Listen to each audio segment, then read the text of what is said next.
top stories of the day. Understand the issues that matter. This is Manila Bulletin News on Web. Your quick rundown of top news in the country and around the world. Manila Bulletin, celebrating 120 years of timely stories and timeless truths. Be fully informed.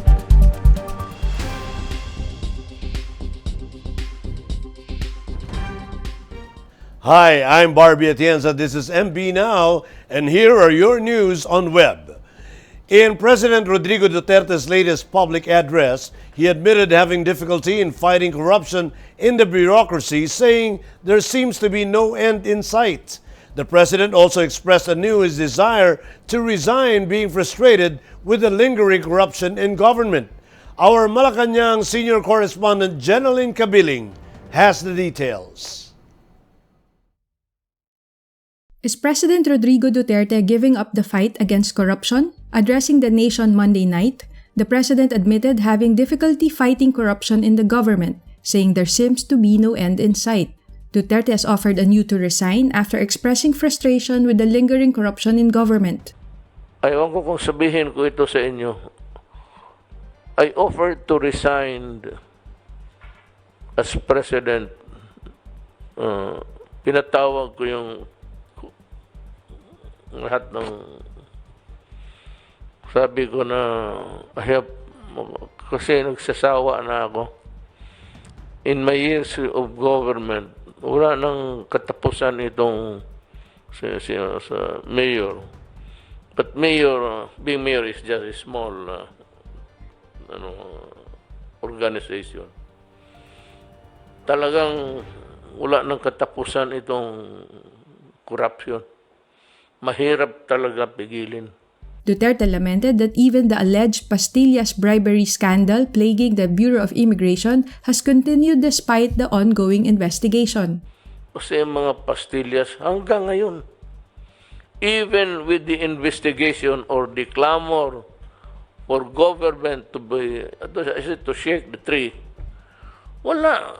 Sige hanggang ngayon. It's being committed every day. No, can you stop it? You cannot. There is no way. I'm telling you. Duterte, a former Davao City mayor and prosecutor, conceded that it was hard to stop corruption in government.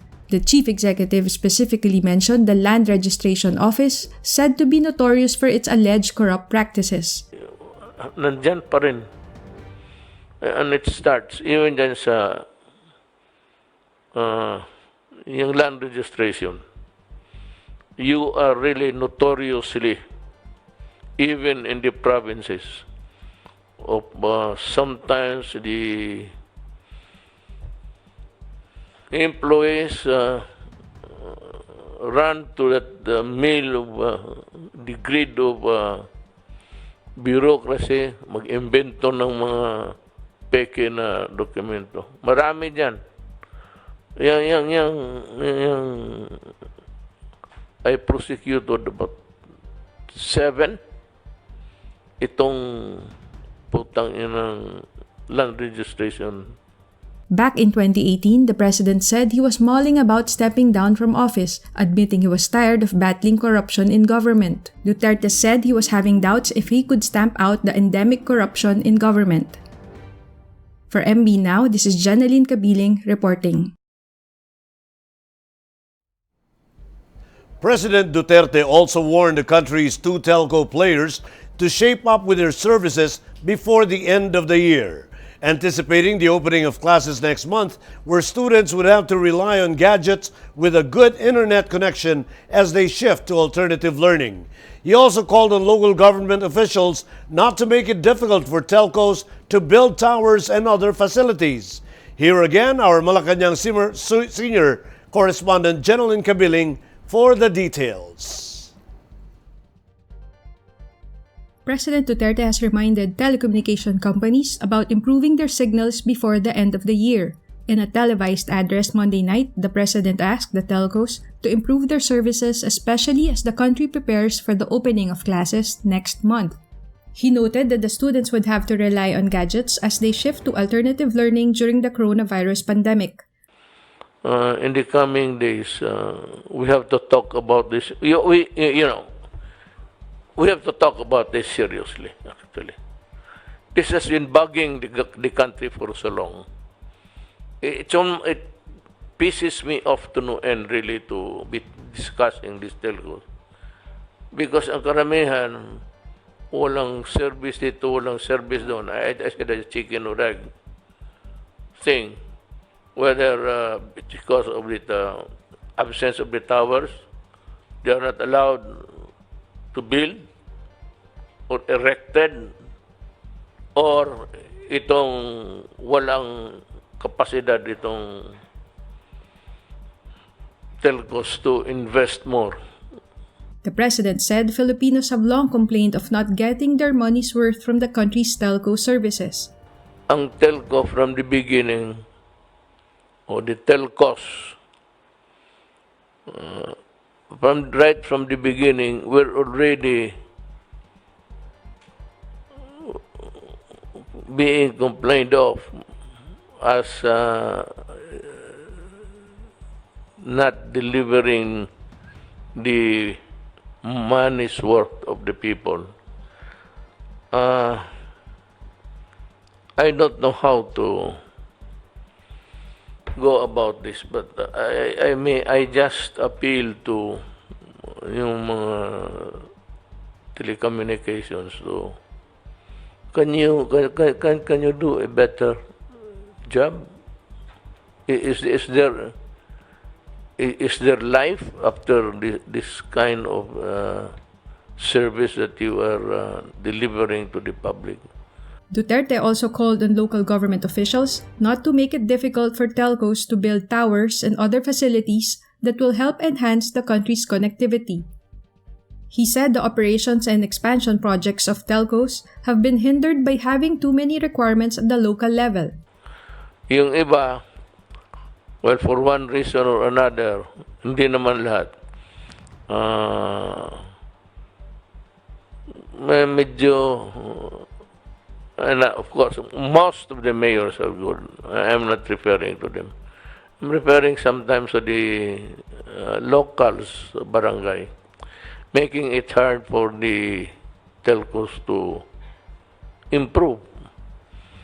So andyan sa dalawa, ako kung sa akin lang, kung madiretso ko ito. Duterte said he intends to talk to the concerned parties about the matter in the coming days. Duterte previously asked local officials to act on permit applications of telcos within 3 days, after receiving complaints that alleged bureaucratic red tape was derailing the company's expansion plans. For MB Now, this is Janeline Cabiling reporting.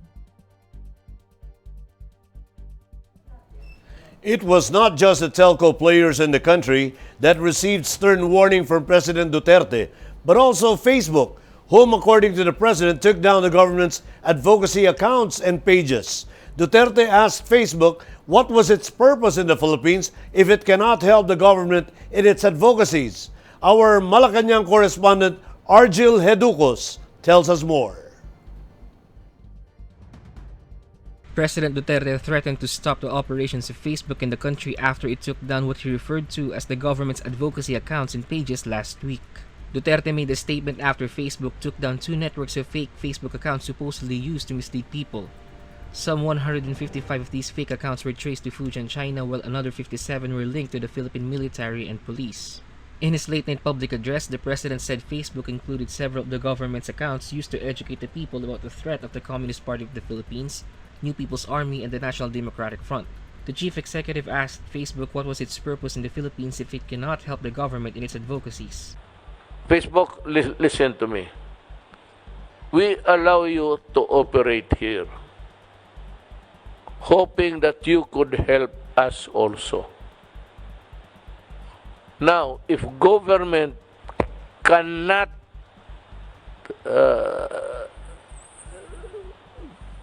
espouse or advocate something which is good for the good of the people, then what is your purpose here in my country?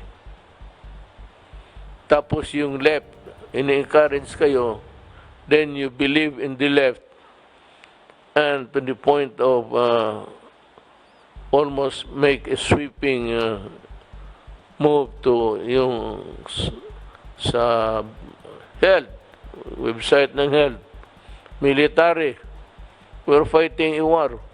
You know, Facebook insurgency is about overturning government.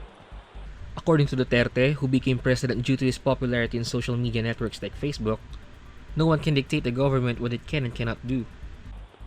Hindi pwede na you cannot lay down a policy for my government. I allow you to operate here. You cannot bar or prevent me from espousing the objectives of government.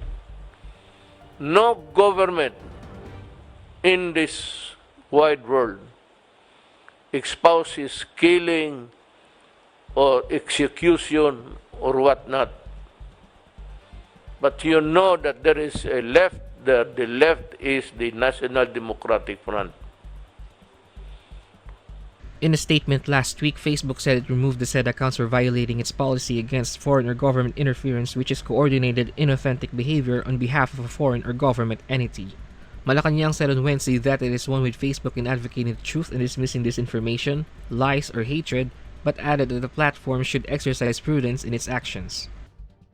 For MB Now, this is Argil Hiducos reporting.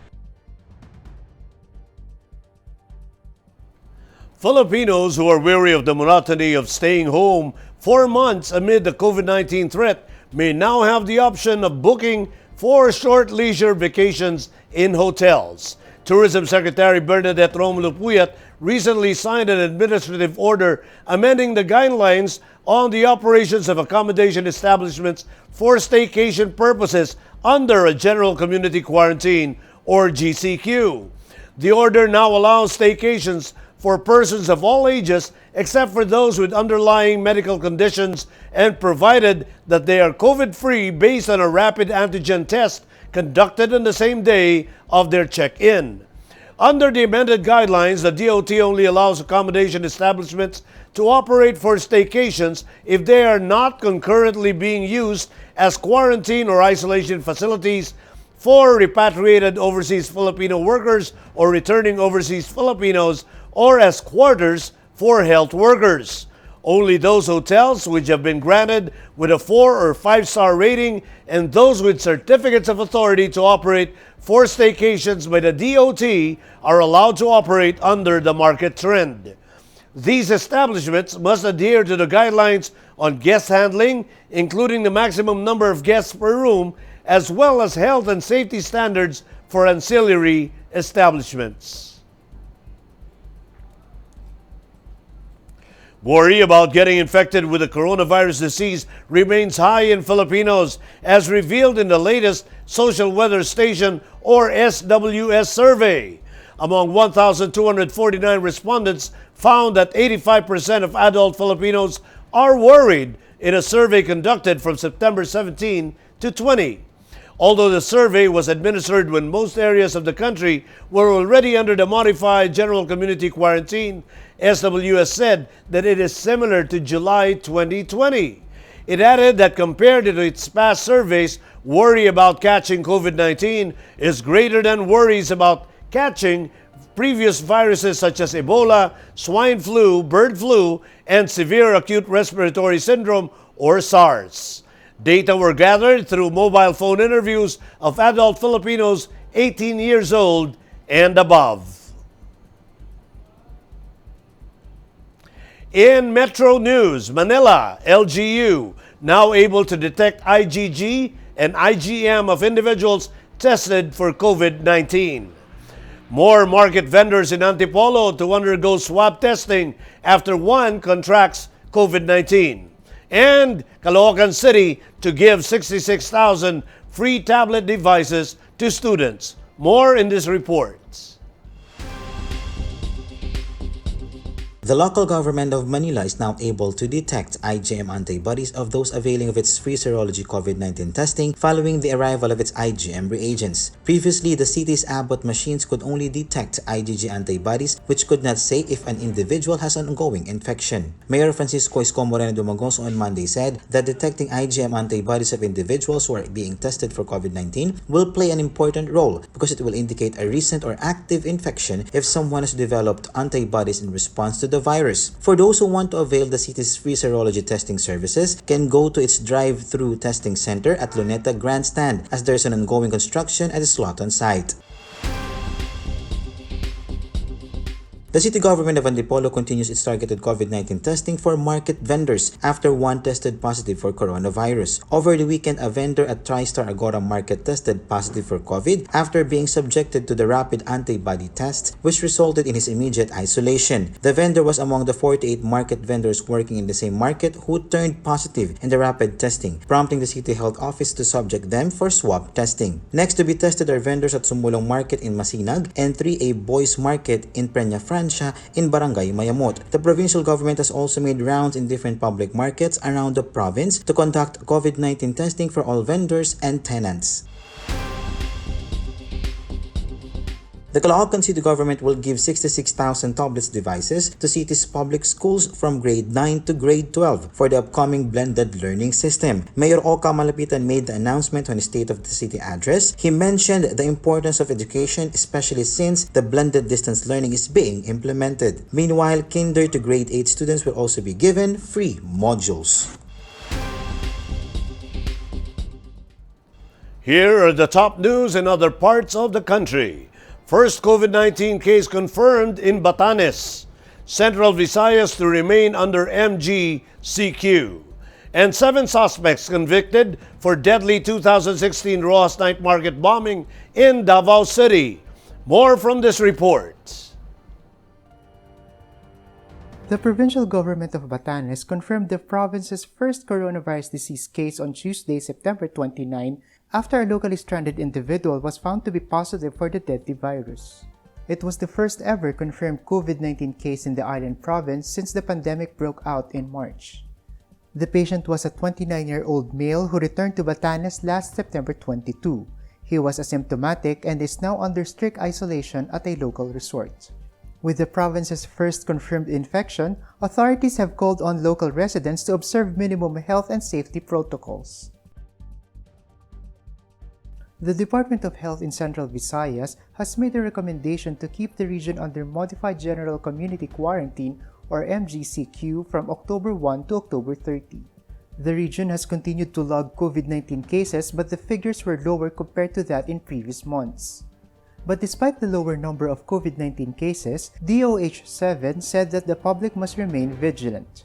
The quarantine classifications may be changed in other areas within the region if there's significant increase of coronavirus disease cases.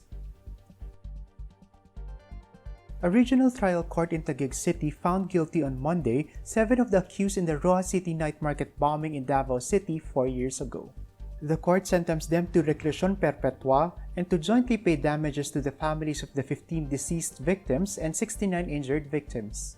However, all the accused were acquitted of the crime of terrorism as the prosecution's evidence failed to establish that they were actuated by the desire to coerce the government to give in to an unlawful demand.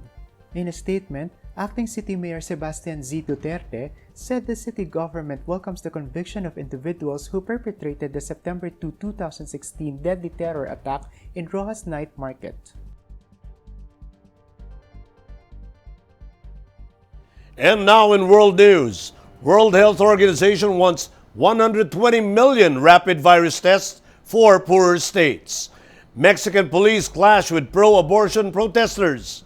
And Galapagos National Park rangers release into wild tortoises born in captivity. Let's watch this report. Some 120 million rapid tests for COVID-19 will be made available to poorer countries at $5 each, the World Health Organization announced Monday if it can't find the money. The WHO said the $600 million scheme would enable low and middle-income countries to close the dramatic gap in testing for the new coronavirus, which has now killed more than 1 million people. The quick tests to be distributed across 133 countries over the next 6 months are not as reliable as the regular PCR nasal swab tests, but are far faster, cheaper, and easier to carry out. Last week, the WHO issued the first emergency use listing for a quality antigen-based rapid diagnostic test, with others expected to follow. Hundreds of women marched through Mexico's capital to mark International Safe Abortion Day and demand nationwide legalization of abortion, which is only allowed in the Mexican capital and the southwestern state of Oaxaca, leading to clashes with police officers who blocked their way. The protesters demand that abortion be decriminalized throughout the country, since it is now allowed up to 12 weeks in Mexico City since 2007 and in Oaxaca since 2019. Police responded at times with pepper spray to the protesters, some who had to throw themselves to the ground to recover. Galapagos National Park rangers released 36 giant tortoises born in captivity in their natural habitat on San Cristobal Island, one of the main islands of the Ecuadorian archipelago of Galapagos. The chelonians of the species Chelonoidis chatamensis were introduced into their natural habitat in the northwestern part of San Cristobal, where there is an estimated population of 6,700 of these animals, according to International Union for Conservation of Nature. However, the species is in danger of extinction. The turtles between 6 and 8 years old and weighing 7 to 10 pounds went through a rigorous quarantine process prior to their release. In entertainment, K-pop girl group Blankpink revealed the track list of their debut studio album, and it will include a collaboration with American rapper and Grammy Award winner Cardi B. The album is headlined by the main track Lovesick Girls, while Cardi B will be featured in the song Bet You Wanna, in which Cardi B also co-wrote. Blankpink will release the album on October 2, their first studio album in 4 years since debuting in 2016. And in sports, as much as he wants to face Naoya Inoue in a title unification bout, WBO Bantamweight champion John Real Casimero knows that playing the waiting game also has its limits. That is why Casimero, coming off a dominating win over Duke Micah last Sunday in the United States, already has plans of moving up to super bantamweight and challenge WBC holder Luis Neri in the event a fight with Inoue won't push through. Neri scored a unanimous decision win over fellow Mexican Aaron Alameda to claim the vacant belt. Both Casimero and Neri were in the undercard of Jermal Charlo's WBC middleweight title victory opposite Sergey Derevyanchenko in Uncasville in Connecticut. While also mentioning 39-year-old Cuban Guillermo Rugado, the WBA Bantamweight champion Casimero is more leaning towards Neri as his plan B. Casimero once again called out Inoue shortly after his third-round TKO of Micah with profanities that ended with a Filipino describing the WBA and IBF champion as a Japanese turtle. The flamboyant 30-year-old said the chance of having all three belts is something he wants to pursue, which is why Casimero continues to put Inoue on notice. Both fighters were supposed to slug it out last April 25, but got postponed due to COVID-19 pandemic. Inoue eventually selected Jason Maloney as his next opponent, slated for October 31 in Las Vegas. And those are the news on Web today, September 29, 2020. It's 87 days before Christmas. For more news and details, get your copy of Manila Bulletin newspaper tomorrow or log on to www.mb.com.ph.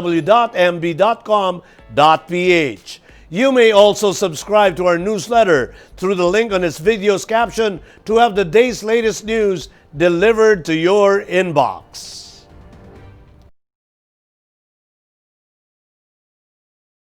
Manila Bulletin, celebrating 120 years of timely stories and timeless truths. Join us again tomorrow. This has been MB Now. Be fully informed.